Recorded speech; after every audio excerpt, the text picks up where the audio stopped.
So my name is Russell Thomas, and I'm here to present on the topic of performance metrics. The title is tuned to the B-Sides audience. It's both accurate, I think, and compelling. So I've got a couple quick questions for the audience, because I want to understand who you are and what your needs are. So show of hands if you consider yourself a metrics person, either because you're a manager and you deal with metrics, or you are an analyst or somebody who creates metrics for management. Okay, very good. Second question is, I have a spreadsheet, a working piece of software that you can download and start using either for demo purposes or to adapt to your own needs. But I'd like a show of hands of people for whom it's a priority that I spend time in this talk walking through the spreadsheet. The alternative is I spend a little bit more time on slides, or we have more time for Q&A. So show of hands for people that it would be important to have some time walking through the spreadsheet. Okay, so I see two hands. So I'm going to make an executive decision not to do that. If you go to Exploring Possibility Space, blogspot.com, you can download this presentation. You can also download the spreadsheet. And if anybody wants to connect with me after the talk, I've got some time, and I can also connect at a later time to walk you through the spreadsheet. Okay? So, we're all metrics dudes and dudettes in this room. How would a metrics dude improve their primary relationship? Interesting approach. Well, the metrics approach, as compelling as it is for us, may or may not be successful in any circumstance for a whole variety of reasons. One of which is, how do you encompass everything that has to do with your primary relationship into a metric on some scale, and in such a way that the audience, that is your partner, buys into it? So what I've just said, in a nutshell, is a direct analogy to performance metrics in security. My talk today is a practical method how you can address some of these complexities. Just a caveat on what I'm not going to do. This is not a method that eliminates all need for thinking. So you still have to think. Second thing is, the first time you do this, you will not be done. The first time you do this, you will learn what you need to do the next time and the next time and the next time. It is explicitly designed for continuous learning and improvement. The last thing is, it will not work all the time because not all circumstances are suited for creating an aggregate metric. I would argue, based on a certain number of years of experience in relationships, that putting your relationship happiness into a performance index is not a path to success. So what do we mean by an aggregate index? I'm using the word performance in here, but it's really any aggregate index on a scale that aggregates a lot of different pieces of what I'll call ground truth data, or indicators. And I'll take the word truth here loosely. It's stuff that you can find and see and gather. Could be audit results. It could be how long your staff has been in place. It could be greatly detailed statistics on your IDS traffic. It's anything that is very close to the day-to-day reality of security. Okay? So what a performance index does is try to boil and synthesize and put into a blender all of that information into some kind of scale that some decision makers can make use of and make decisions on. Okay? William James, one of my famous favorite pragmatist philosophers, might construe this way. An aggregate performance is a construct. It's something we make a decision on. It doesn't necessarily exist on its own in reality. And it expresses a judgment about how this thing is all working. And it is important to the extent it is useful and valid. So we're going to touch on some of these themes, but one of my hats is an academic. I'm in a PhD program, so I like invoking philosophy whenever possible. So, in case you hadn't noticed, performance indexes are pervasive in our society. There are some people who might even say it's an infectious disease of Western society, but I'll leave that for the after-talk conversation. College rankings. I have a son entering senior year of high school. College rankings and the consequences of college rankings are all on our mind. Everybody goes through performance reviews. There's school performance indexes, credit scores, standardized tests, happiness indexes for whole countries. One of my favorites, the hotness quiz from Cosmo. There's also a male version of the hotness quiz. This didn't take too long to find. And the interesting thing is, out of all of these quizzes, you answer a bunch of questions, you feed a bunch of data, and somewhere behind the quiz there's some wisdom to tell you whether you're hot or not, or your college is good or not, and so on, based on some numbers. And even in the realm of information security, there are more and more index-based services. So here are two companies that offer this as part of their product offering. There's a number of consulting firms and other organizations that publish index-like information about security. Cybercrime Index from a few years ago. Here's a fairly elaborate report that comes out of Booz Allen Hamilton. I've highlighted the phrase down here, simple average. This is a theme we're going to touch on. And most of what you've seen, most of what I flashed through here, how do they arrive at this number on this scale from all this information? It's typically what I call the usual method, some sort of weighted average. Now, I'm the kind of guy that reads the fine print that explains the method for getting these methods. I can't remember a time when I didn't see some version of the weighted average as being the methodology. Okay, hold on to your seats. Here's some math. What is a weighted average or sum? So S here is the score. Each of the X's is a different piece of information or different metric. The W's multiplied by each one is the weight. The rule is the weights have to sum to 1. And this is how you end up with your score. Now, the thinking behind this, the people at Booz Allen Hamilton, the people at U.S. News World Report, they have meetings. And they go back and forth between, well, this factor is important, no, this factor is more important. They respond to their constituents, because colleges don't like it when their rankings fall. So they lobby for this. And this is all arguments over weights. Show of hands, just out of curiosity, how many people in the room have ever been in one of those meetings where you were arguing over the weights associated with scores? It's a cause for an extended happy hour afterward, if not more serious medication. I'm not going to go into these, but there's a bunch of statistical methods that are also based on this linear model type thing.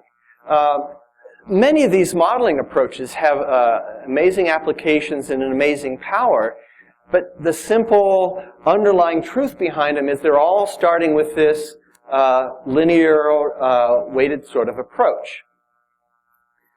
So I want you all to think about what I call the performance hypothesis or model that's behind this. Every element is independent. Okay, so generally there's no x1 times x2 factor in there, right? Every element, x1, contributes the same weight to all possible scores. And all contributions are linear. I like graphics. So we've got 3 workers. They're pushing up on this structure. We want to know what's the upward force on this. And we might say the weights are the intrinsic strength of each man. The x's are how hard they're pushing. sum them together, and that's a good estimate of the force pushing up on us. But does it work in the world of information security or the other realms that we operate in? One of my favorite hobbies with my son is to play the realistic battle game Total War. So we spend a lot of time looking at what constitutes a successful defense against various attacking technologies. So if you think about that linear performance model and contrast it with the world that we live in, there are some easy and obvious alternative performance models that make sense in certain cases. So I've listed just a few, and this is not comprehensive. One is the weakest link, right? So some set of defenses or some set of detectors fail if any one of them fails, or whatever the lowest performance is. The best effort is the reverse of it. So this is like you got a basketball team, you've got a star player, the other players may be schlubs, but maybe that best player is going to carry your effort. House of cards, where you have cascading effects. I'm going to explain the drunk under the lamppost idea. These variables work really well as long as the system stays within the known range, or within certain known parameters. So the drunk can find the keys under the lamppost as long as the keys are under the lamppost, but outside they can't find the keys. So it was frustration with this, having lived through it, and also thinking about some need to express performance in cybersecurity generally that led to this. And I did some research on academic methods and reasoning based on evidence and uncertainty, and came up with this. This slide shows the key ideas to this method. Each of these pieces, each of these metrics, the values, are treated not as numeric things to operate on with arithmetic. They're treated as pieces of evidence.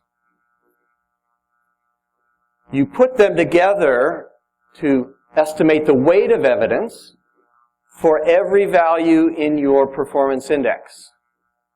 So if you have 5 possible values, you have essentially 5 formulas that weigh, does this evidence point to a value of 1? Does it point to a value of 2, 3, 4, 5, and so on? Looking at the distribution of weight of evidence gives you information about the quality of your evidence and how strong you can make claims. When I first gave this talk, this next line got a cheer of applause. This method works on spreadsheets.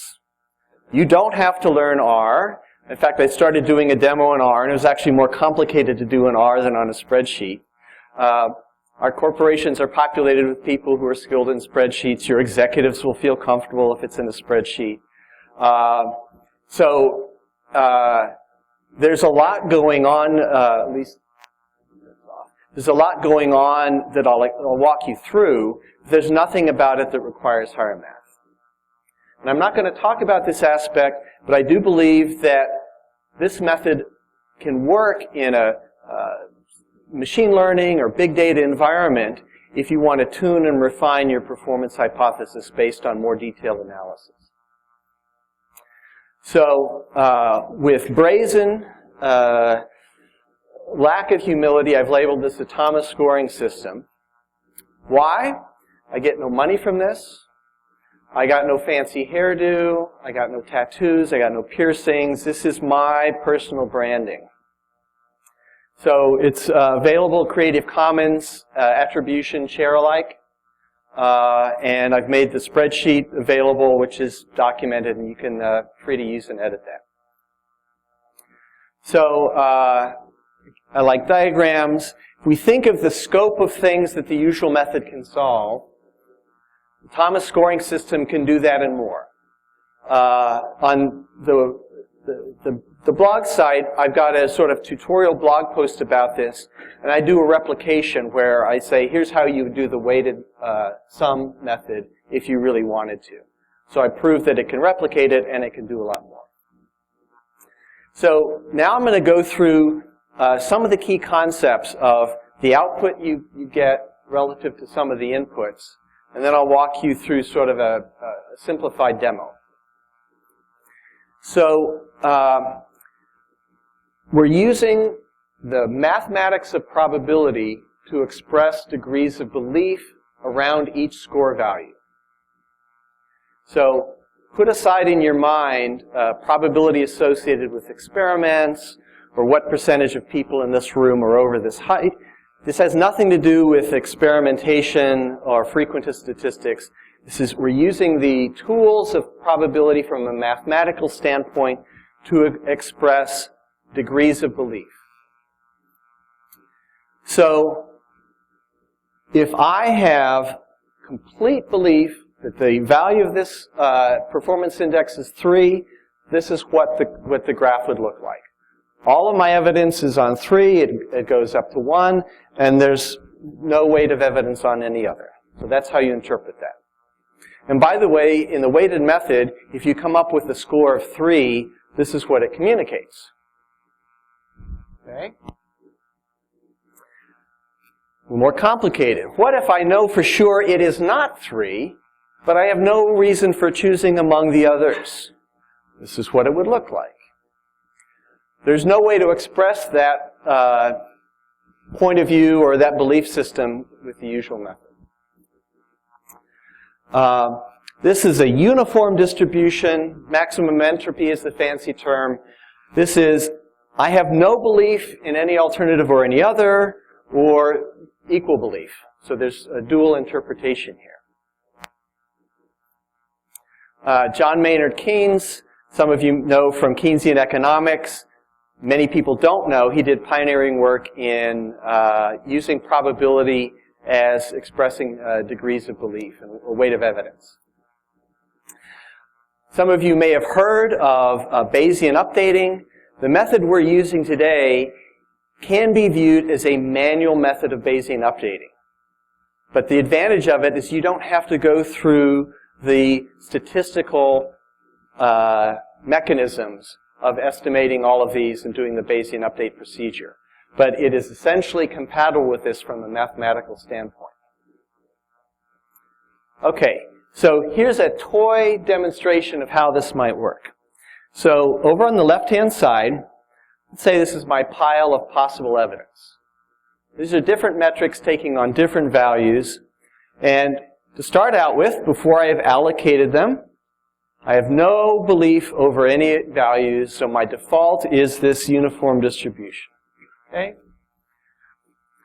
So I allocate one piece of evidence. But this piece of evidence is not very informative to me. It tells me, well, this is not 1, it's about 2 or above, but it doesn't differentiate. So look what's happened up here. So the weight of evidence on number 1 after you do normalization. By the way, normalization, all it does is convert this unbounded scale to a scale that goes between 0 and 1. So I have a little bit more belief that this up here, but I still can't rule out 1 because look at all the evidence I haven't yet allocated. Okay, now I've allocated some more evidence. 3 starting to look more promising, but not very much. So if I'm doing the scoring system, and this is all the evidence I have, I know something more than I did before, but as an analyst, do I report this to management as a 3? Or do I say, we're in the process of understanding this. We only have a hazy idea and we're not yet ready to report a number. All right? So, and I don't know about you, but the executives that I've worked out will sort of respect that better than numbers that keep changing all the time or numbers they don't understand, that sort of thing. And by the way, if they say, well, what do you mean you can't report the number? You say, well, we know 3 things. We don't know 7 things. And we think it's important to know at least 5 more things before we can say anything with confidence. Right? It leads to a very straightforward, transparent conversation. Now, some of my favorite cases. Security, sometimes you're going to find situations where you have metrics telling you diametrically opposite things. In fact, I think it's pretty fruitful to have diametrically opposite information, because my audit team goes in and talks to a bunch of people, and they say, oh yeah, our patches are up to date, and everybody's gone through training. And then you've got a bunch of log stuff that shows that they're clearly not up to date. That is a sign that further investigation, you don't have a full picture of what's going on. So look at what happens when you have ambiguity. You start seeing multiple peaks, and depending upon the relative strength of them, you may not be able to decide analytically what's the true message here. Now, this is one of the great failure modes of the usual method, because if I have all of the weight on 5 and 1, and none of the weight anywhere in between, those average out to 3, and there's no way to differentiate that from the case where I have no information or all the information, all the evidence on number 3. So, let's be clear about what we're doing here. We are modeling your reasoning and judgment from evidence, so I call the performance hypothesis, and the nature of that evidence. It's not a model of the world. You own the model of the world. You're answerable to it. All this does is make clear, well, what do we mean by this? How do we put this all together? What's the whole picture? There's a little bit more math, a little bit more formality. So your index has n values. You have k metrics. Each metric or combination of metrics is treated as evidence. So the ith score is the multiplication of the condition upon which this metric is applied, its relevance, and its significance. And I'm going to go through and explain what I mean by each one of these. Yes, sir?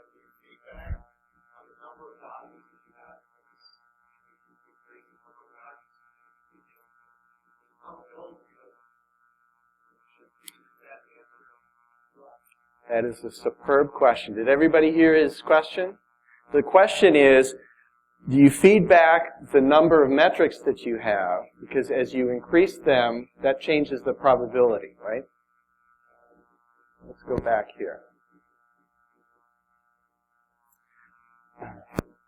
Another way of expressing that is, what if this pile here grows? Do you even need to know how many things have not yet been allocated?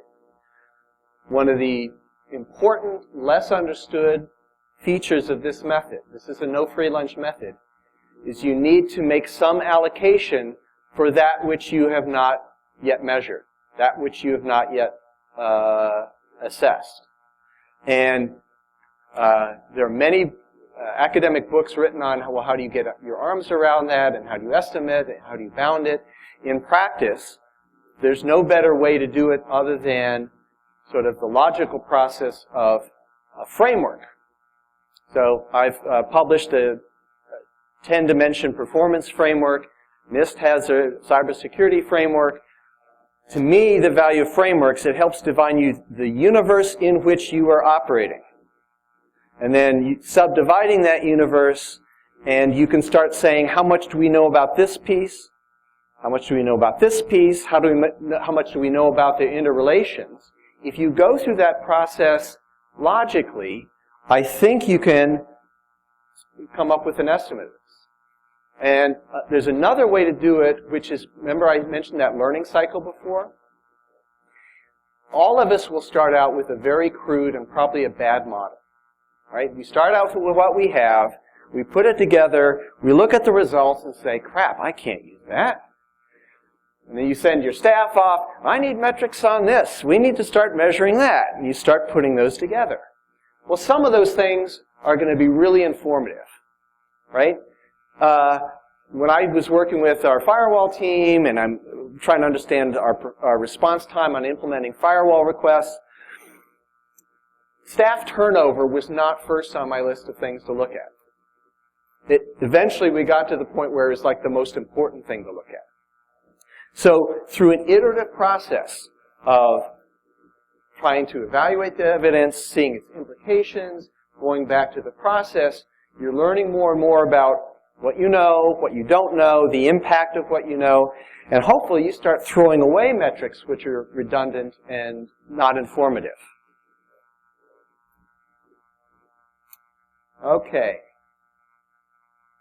So, before I get into sort of a toy example, I want to talk about this one here, because it's, I'm a little dissatisfied with how I've described it, and it may not be obvious to people. If I have any given metric, let's say the simplest one, audit result, pass or fail. How informative is that audit result, and under what conditions? Do I want to put the result of that audit in sort of at a raw level, so it's informative about the scores? Or maybe that audit result combined with something else is informative. Maybe the failure of the audit and some other condition might be more informative than either one of them alone. So what I have here in the method is two types of conditions. These are logical conditions that return true-false results. One I call the metric condition, conditions on metrics. You use these to produce evidence. So if I have a metric on defects, software defects, let's say, that may be an unbounded scale, but for my purposes, my performance hypothesis, what I care about is it 0? Is it less than 5? Is it less than 100? Or anything else, right? So it helps you fine-grain or chunk these things in ways that are useful for you. And the second is when you group or combine conditional relationships between metrics, as in the case that I just described, right? So you don't have to do anything like this if you don't want to. I found it very useful in terms of highlighting the value ranges in the metrics that are informative to my performance hypothesis. The second, I'm calling logical condition or dependence. These are conditional relationships that govern when I apply this to the performance score. So even though I may come up with these as individual pieces of evidence, I may not apply them all at the same time. So in the spreadsheet demo, which I'm not going to spend time on, this was a maturity model, a questionnaire-oriented maturity model. And we chose to have a scoring system that was based on two logical conditions that would automatically reduce the performance score if they were true, right? If you had so many deficits, you'd start knocking it down. And if you had one of 5 red flags, no matter what the other scores were, it would take you all the way down. Okay? So that's how you can factor these in a way that doesn't blow up your scoring system. You don't have to hide it somewhere in some obscure spreadsheet cell, and you can balance that out with the other aspects. Okay, so this is a completely goofy scorecard. This is just some random collection of metrics I cobbled together. So these are the values of the metrics. Here are 2 metric conditions based on metric number 1. Did I pass? Did I not pass? The logical conditions I just talked about. Now, relevance multiplied by significance. Oops, sorry. These two together gives the weight to these conditions. So weight is not probability. Weight is dependent upon the total amount of evidence. You go through the normalization process at the end to convert it to probability. So if you want to get your hands on this, I've got the demo spreadsheet available for download. It's fully functional. You can work with it. What I'm going to give you is a little bit of a cartoon version of it using these goofy ones. So if I've got no data, it produces a chart with this uniform distribution. Here are all of the metrics values at the highest level. Notice that it has not produced 0 weight of evidence on these other scores. And that is totally related to the logic of my performance hypothesis. So even with these scores here, I cannot rule out the possibility that in reality it's a 4 or a 3. So as you tune your performance hypothesis compared to your evidence, you're always asking yourself, do I really believe this? How much does this really tell me? Is this related to that? And you do so in a way that is transparent, meaning all the information is on the spreadsheet in a logical place, again, not buried in formulas. Quick aside, how many were in Michael Reutmann's presentation earlier on the CVSS? He told a story about CVSS scoring method. CVS scoring basically is a weighted performance score. Somebody in the mailing list said, yeah, I'm noticing that we're getting a real cluster of scores around 9.2. That doesn't really look very good, so I put in this little factor here to spread out those numbers here. That's exactly what I mean by fudge factor. And if that's all that happened, it may not be so bad. You take something like CVSS, and going through revision after revision and different use, and it's hard to know what it means anymore after some time. So here is the reverse case. All of the scores are at their most negative value. And by the way, it totally depends upon the logic of your scoring system to determine whether or not this is going to happen. One of my early versions of my security maturity was not giving scores in the lower range. I checked my logic, and I checked everything, and it turns out I didn't really have conditions set up that would highlight the lowest level of performance. So it starts taking you as an analyst back to the question of what evidence do I have across the range, not just typically what's going on. So here is a score where all the values are right in the middle. So this is sort of the sanity check. This is the scoring system as I would intuitively expect based on the inputs. So however you use the spreadsheet, you always want to go through the sanity check to make sure you don't have a typo or an error. So what happens when this is a muddy mix case? Well, you have no clear central tendency. Now I have two diagnostic metrics that evaluate this distribution. One of them is called clarity. And that simply means how much of this mass is behind any one of them, right? Is it a clear peak or is it spread out? And here we show the clarity number is not very good. Okay? Here's our old bugaboo of ambiguous evidence. So I actually have a separate diagnostic around ambiguity. And this simply measures, are there multiple modes and what's the weight of those modes and how far apart are they. So here's the worst case ambiguity I can get, right? So I've got some of these at their worst level and some at their best level. So this gives me my worst case. So I think I've harped on a lot of these benefits. In the interest of time, I think I'm going to skip on to some of the next details. It's not well publicized that there's more than one variety of uncertainty. If you've ever gone to a statistics class, if you've ever read books on statistics, even noted economists and behavioral scientists, they'll talk about uncertainty as though it's one thing.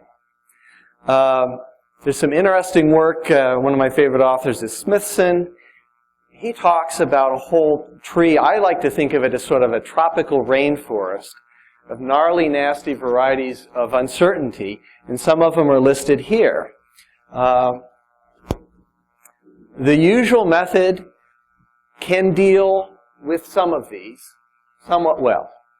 So if some of my metrics are vague, the typical approach is, well, we'll do an upper limit and we'll do a lower limit and we'll publish that. It's like, okay, that might work. What if I have varying precision, right? So some of these things I'm measuring to high precision, some to a single digit.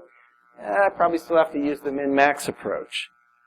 What if some of the metrics have some systematic errors or some errors I can't control for, missing data? But when these things don't line up arithmetically, enter the fudge factors, my friend. So this is my boldest claim in the whole thing. And if you guys try this out and you find it does not handle some of these things, I'm really interested. Now, I mentioned before, this is not a magic bullet. There are circumstances where the evidence you have and the way they interact will not result in a sensible performance index. There are, paradoxical, completely systematically dysfunctional cases, or things by which the evidence you can't get to by the means that I just described. But I think this will handle a hell of a lot more cases in a reasonable way, right? Not burying and hiding it, but bringing out the nature of this uncertainty and what you might do about it. So here's a quick overview of a couple of cases where this has been applied. So our context was we're doing vendor maturity. The decision really is not whether we're going to use the vendor, but under what circumstances do we make the case they need more reviews, or maybe an executive approval, that type of a thing. Our focus was on questions, and we needed the questionnaire to be simple and not the BITS assessment or some of these others that are really elaborate. So our performance hypothesis, we had a lot of people who had a lot of years of vendor assessment. And it really came down to, well, if we see these 5 things, we know they're crap. We don't need to investigate everything else, and that's the red flag model. Then we started identifying things that were clearly deficits, but in themselves would not qualify as a red flag. But if we saw too many of them, that would sort of get into that category. And we also said, we're not going to make the highest rating to be an easy thing, because that's not really important to our analysis. Vendors get no benefit. We really want, given this limited survey of information, we really want to have it to be pristine. So the next case here, very different setting. We're talking about operational support for firewalls. The goal is to maintain security operation functionality as we shift organization responsibility. We had lots of interesting sources of ground truth, and yours truly as an analyst spent a lot of time pouring through a lot of data, looking for correlations and relationships and so forth, and trying to figure out how we're going to put this together in a way that management can make decisions. It turns out that the simplest performance index was going to be the best because the nature of the action was so binary. The decision is, do we need to take corrective action or not? If we need to take corrective action, that means the manager's going to spend time with them. We may need to shift some resources. The performance index was not going to do all that work. Okay?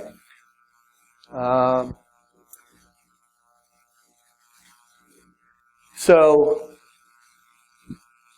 these 3 levels in the performance hypothesis had to do with the performance on these individual items that I'm listing here. So there were some automated ways to collect them, and the scoring was relatively simple because we could see if availability or change request or adequacy of monitoring, existence of disaster recovery was or was not in place. A relatively easy thing to see if those were happening or not. It turns out that one of the most critical things driving this from an operation quality standpoint had to do with staff turnover and whether the new staff and the old staff were in place at the same time to make sure that no requests fell through the cracks and people were properly trained. So the last case I'm going to talk about was sort of the genesis of all of this. I don't know how many people in this room are on the hook to evaluate your information security for your whole organization. If you are, you have my support and sympathy because it's a really challenging job. it's vital because executives make decisions. They spend money, they make business model decisions, they put stuff in the cloud, they put stuff overseas, they decide to outsource certain things, they decide to put things in their personal emails or not. Lots of things going on at the executive level that you want to be informed about this. So, my belief, you're never going to get to any sort of overall performance unless you have some sort of analytic framework to make sense of what you're measuring. So, there's the NIST cybersecurity framework. I've come up with this 10 dimensions of cybersecurity performance. Difference is, NIST CSF collects practices. This does not collect practices. The 10 dimensions is focused on performance. The biggest challenge I've had is, how do you measure all of these things that we can't immediately tie to activities? So, I needed to have a performance measurement system. So the approach we use, if anybody's familiar with the balanced scorecard method in corporate performance management, it's the idea that you don't roll everything up to shareholder value, you keep things somewhat separate and related, and you look at them as an interrelated portfolio. And instead of 4 dimensions or 5, I picked 10 because I think that's the nature of the situation we're dealing with.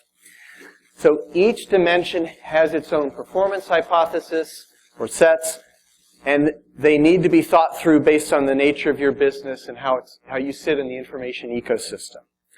So one of those dimensions, I was talking with a colleague earlier, a much esteemed colleague I might add, how do you evaluate the quality of your protections and controls? Independently, are they the best ones, the right ones, somewhat independently of the threat environment? Can you look at the quality of those on their own? So I advocate sort of a TQM approach to this, where you're thinking about defects and root cause analysis associated with them. So there's an amazing literature and 25 years of international experience on how you do systematic quality improvement. And I think we can import about, I'd say, 2/3 of that thinking, maybe half of the methods, and apply it to the quality of protections and controls that you have in place. Now, with the other dimensions, and I won't go through the whole model, you can find that on the blog, you look at the other aspects. Do we even have the right controls in the first place? Do we have the right intelligence from them? Are we managing our interfaces external to the organization in an effective way, and so on? So, I'm going to wrap up here, then we'll have a good 10 minutes for Q&A and debate. So, here's where this thing is. I think it works both in theory and practice. From a small base, the usage is really, it's up and to the right. There's really strong global momentum toward adoption and a vibrant user community. And I want to close on this cautionary note. So we're all metrics people. A significant number of us have significant relationships. Before you implement this method or any other, think through, do I really want to collapse this complex system into a performance index? And what consequences might flow from it?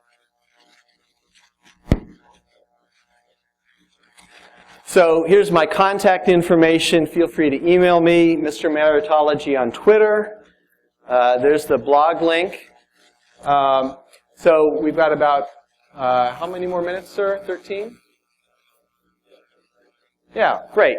So if we can close the door, feel free to step up to the mic, or if you want to shout out, whatever you want to do. Questions, comments? I like it, I hate it. Okay. There you go. Turned on, and Now it is on. Okay. This is for, I assume Adrian actually piped this mic in there so that, you know, the people that are watching this afterward can actually hear what we say. Okay, so my biggest question would be around your potential outcomes, your states. And so I think you defined a couple, like this is good, we're not really sure this is bad, things like that. How would that apply to a risk program? If I'm rating risks, would I be rating them low, medium, high? And if I was doing that, would I be taking into account, how would I take into account things like taking into account the actor who was acting against the risk? Excellent question. I'm very happy that you asked that. Part of the reason that's significant is I spend a lot of my time over the last 7 or 8 years on specifically quantitative risk analysis. The short answer is that this sort of approach is not analytically adequate to deal with probabilistic risk analysis. You can subdivide, using FAIR or any other taxonomy, subsets. So let's say you wanted to measure resistance, which is one subset. You might create a performance index on a certain set of controls that fits into your model of resistance as FAIR defines it. But you can take the FAIR approach as one. You can take other approaches to probabilistic risk analysis. You can extend it further to include adversarial behavior. This approach is not intended, and explicitly not intended, to try and envelop that sort of complexity, because you need conditional probabilities and a bunch of things that are not factored into it. Other questions, comments? Yeah, please. Good talk. I just actually went through your spreadsheet. Very good. I have 2 questions. The first one is, can you talk a little bit more about the results after you implemented the system, I guess, where you are in terms of your... A little louder, thank you. Can you talk about your results after you implemented this system currently, in terms of either your interactions with the board or executives, or just overall, I guess, improvement in your program? That's the first question.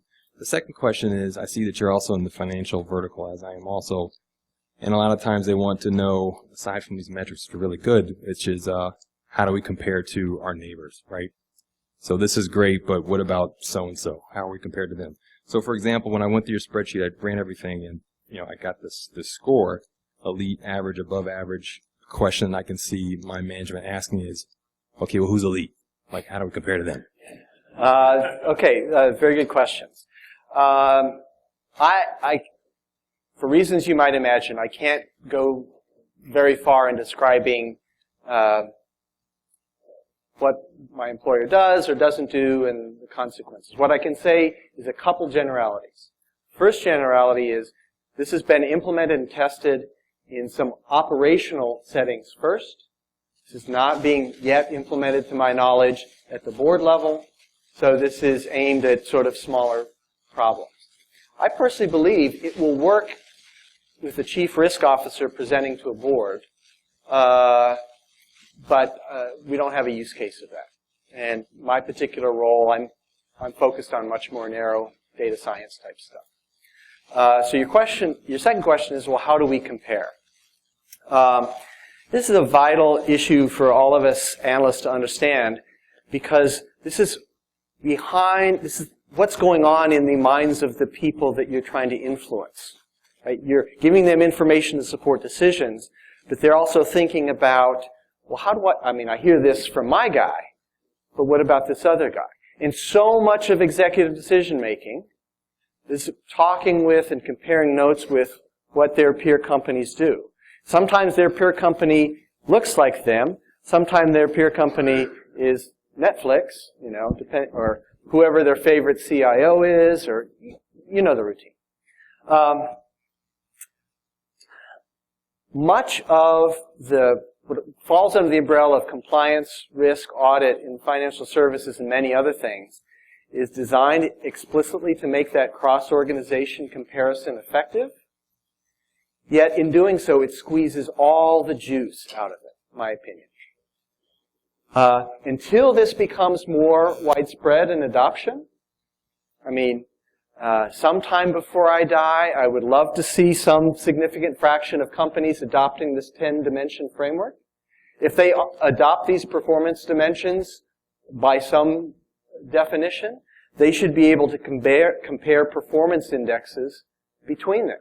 And frankly, if intermediaries, let's say the companies that are at the center of the value chain, the Walmarts or Bank of America's or whoever that drives the behavior of all their vendors, if they start baking this into their contracts, if it starts getting baked into cyber insurance contracts, it's through those vehicles that we're going to start to see standardization, much like we see standardization in business and consumer credit reporting. Anything else? Okay, one more. So, do you have to make any allowances, or are there any peculiarities with using this with time series data?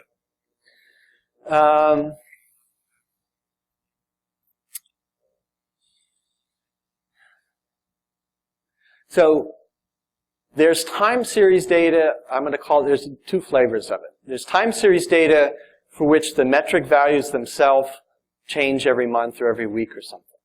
And the only consideration there is if some metrics are gathered quarterly and others monthly and others weekly and others on the Julian calendar and others, I've in the past used to work in marketing. We used to aggregate numbers.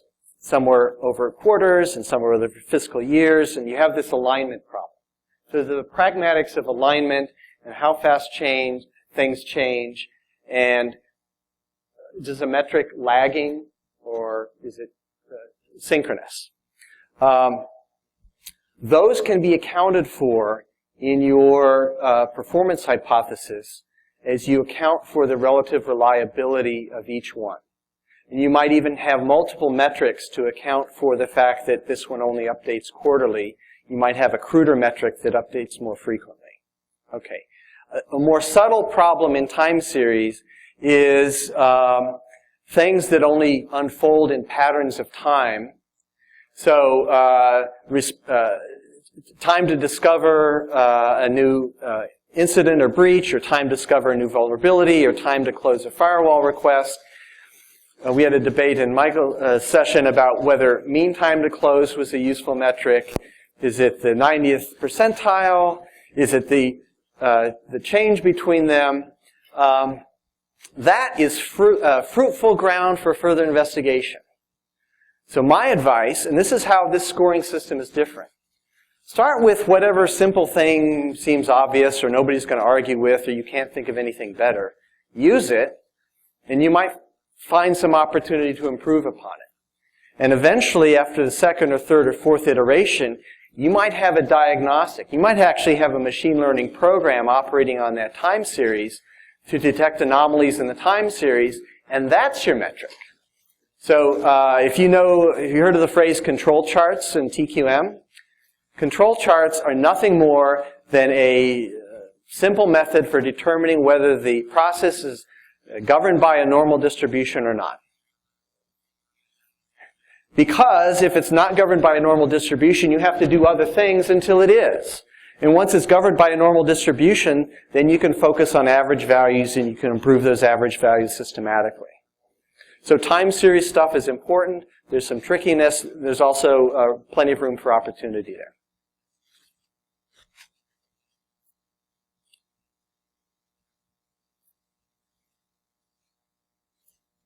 Have you run into anything where because you're measuring things, they change the rules on how they actually measure things? Because I found when a metric becomes a target, it's no longer a good metric sometimes. I'm so glad you asked that. I actually thought about putting a slide in this. How many heard of the recent news with Toshiba Corporation? Some high percentage of Toshiba executives have been fired. They have been severely punished. Apparently, over the course of a couple years, there was systematic gaming or cheating on revenues and costs to the total sum of $1 billion. So we talk about, cyber impact. I mean, $1 billion, that's real money. Outside of the realm of cybersecurity, the folks in the Atlanta school system, multiple people have gone to jail, apparently some suicides, some serious problems with gaming systems. I really believe in the value of metrics. I really believe in the value of aggregating performance. I really believe in the value of perverse management of that to drive the worst possible behavior. So this is powerful and dangerous stuff, and anybody involved in it, if you're feeding ground truth metrics, if you've come up with a scoring system, just like you go through your penetration tests on your technical systems, you need to do a pen test on this. How can people game it? I'm shocked that there's gambling going on in this casino. I need some more chips, please. So it's intrinsic to the nature of measuring things. It's intrinsic to the way Western society works and the way incentive systems work. And the only way to deal with it is integrity in the scoring system, using it for useful purposes like continuous learning, and not for unproductive purposes like tell me who I should fire. Okay, thank you all, ladies and gentlemen.